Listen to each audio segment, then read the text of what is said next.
Today I have decided to do brilliant move with every piece on the board, and yes, even including the king. Even when I started the first game, I already knew which one of the brilliants is the easiest and the hardest to get, as the brilliant move is the only good move in the position, plus it must not be obvious. For example, we can sacrifice a piece. I have decided to go for the knight brilliant move first. These moves are usually sacrifice based, but there are many times when it can just be a regular attack. My plan for it was quite simple. I needed to get the fried liver attack and sacrifice my knight after knight d5, which is a brilliant move for many reasons. But if I don't get this opening, I would just try to find a nice move in the middle game. And so I began my trials. If we get lucky enough, I guess we will have some sort of knight g5 move. Something happened with my recording. That's good that I stopped to check. Free pawn. Well, nice game. So far I didn't get a single chance of fried liver attack, and in the next game I played for black pieces. I did this funny looking knight move, but even though it is nice troll move, it's not the best in the position. But in the next game, okay, if he takes on d5, that is knight brilliant. He did! I'm sure it's a brilliant move. And after I finish this game with some more trials to do a next brilliant move, see, that is our first brilliant move done. With this one out of the way, I have decided to continue with two obvious choices, the Rook and Queen brilliants. These ones are both focused on sacrifices, however even some attack and positional ideas are possible. As they are pretty similar, I have decided to try them both. And when the first game was pretty mid, you won't believe what I did right in the second game. My king is pretty open right now, but I guess that's even better because we can get some brilliance with it. That is a sacrifice, but I guess it's pretty obvious, so I don't think we got it. Oh, that was? Okay, I'll take it. Next on my list was still a queen brilliant, but I have decided to check how to do a bishop one as well, so I have a bigger chance of getting one of them. So the bishop is the best at sacrificing himself, however, just like with the knight, it has some attacking potential. Right in the first game I did this funny looking move. The idea is that he takes the bishop, I win a knight and a rook. But of course, who will even take that bishop? In the end though, this happened. This is a checkmate, but I guess it's too obvious of a sacrifice. Yeah, that was just a great move. In the following game my opponent decided to play a Scotch attack. Again. And in the end I got one more queen great move. Looks like I will get a queen brilliant pretty soon, as I'm getting so many queen great moves, won't I? Let's talk about that later. The funniest thing about the next game was that I got a brilliant move with my rook. Again. However, in the next game I got a brilliant idea.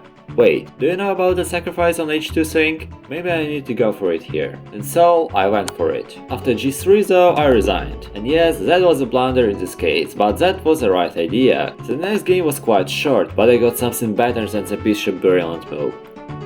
Wow, my first king great move. That's a really good sign. But the next game shocked me even more. I was thinking about a totally different idea how I might get a pawn brilliant move. But then I came up with a better idea. If I take a pawn and then e5, will this be a brilliant pawn move? Let's see. Wait, what? I really got a bishop brilliance instead of a pawn brilliance, yes I thought. Wow, 3 of 6 done. Even though we did half of the brilliant moves required, that is not even half of the time I needed to play more. It's not even a quarter. We are left with 3 hardest brilliants to get. A pawn one, a king one, and the queen one. Why the queen one though? I don't really know, I just was so stupidly unlucky with it. So I have decided to focus on it for the rest of the day. And the rest of the day could be 5 minutes if this didn't happen. Okay, we might get a smothered mate right here. I just need him to not take my knight right here. No, this bro just ruined everything. And he did. That would be a brilliant queen sacrifice. Sadly, but I needed to play further. In the next game though, something interesting happened as well.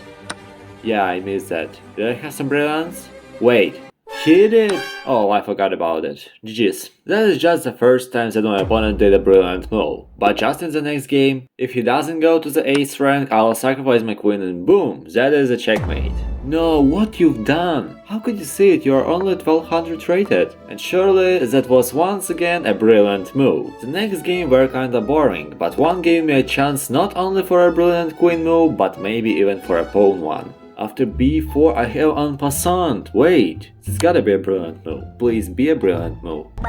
What? How I got 3 great moves? In the next game someone did second brilliant move against me, and funnily enough I got the same fried liver attack brilliancy right after. One is not enough? And honestly, I should stop with that knight brilliances, as I got one more in the next game I played. Can I trade 2 knight brilliances for at least one with a queen? And surprisingly, I could. That was 11 PM for me and I really wanted to sleep after all of the day in the university, but I played one more game. If that's not the Queen Brilliancy, I don't really know what I'll do. Calmly continue playing, but surely that was it. Yeah, that was too brilliant and beautiful. Hopefully you think the same, but why not to subscribe for all the things I do for you guys? If you don't like my content, you can subscribe anytime.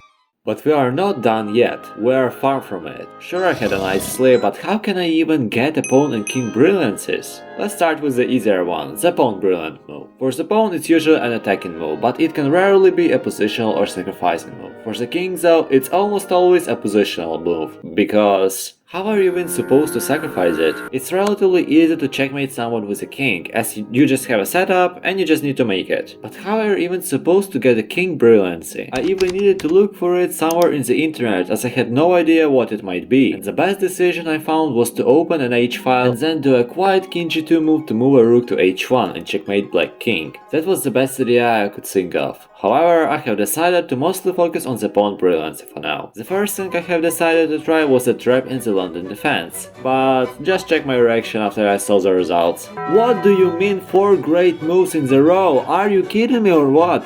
Yes, not the funniest thing. Sadly, after I got 4 brilliances, the pawn and king ones seemed impossible to get. To put into perspective, I got like 15 or even more brilliances before I have gotten the pawn one. There are all that I could find.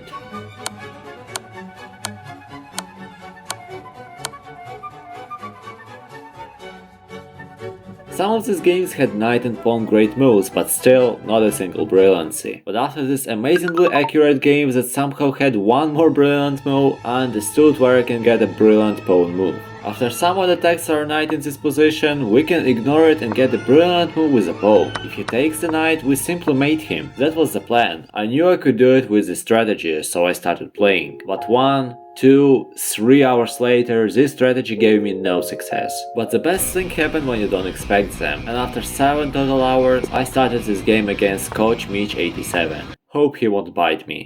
After I attacked him, I got a brilliant idea. G3, that must be it. And after I did an amazing rook sacrifice, that's gotta be it. Double brilliant move and a pawn brilliancy. I can go to sleep now. Wait, but you're not done, Andrew, you still need to do a king brilliant move. Or do I? Let's go 2 hours back in time. Remember, as I said, I'll mainly focus on the pawn brilliancy, and I did. But I still tried to play the interesting king g2 move to checkmate my opponent. And when I thought I finally got a pawn brilliancy, this happened. Okay, I guess that was a pawn brilliant move, but I just didn't find a way to win the game with it. We'll see that later. Oh, that was a great move for sure. Wait, that might be a king brilliant. He cannot escape with a king, and that is the only place for king can move anyway. It's gotta be it. No way, how I got it? I don't even have the pawn brilliancy yet. Luckily enough, the fact that my knight was threatened to be taken made this even easier, as in addition to the mate's threat, I ignore my knight. And after 26 total brilliances, 166 great moves, 161 games and 10 hours of total playtime, I finally got a brilliant move with every piece. And I can assure you, this is harder than any checkmate in chess. However, you still can check how I forced my opponent to mate me, that was hard as well. Cranberry.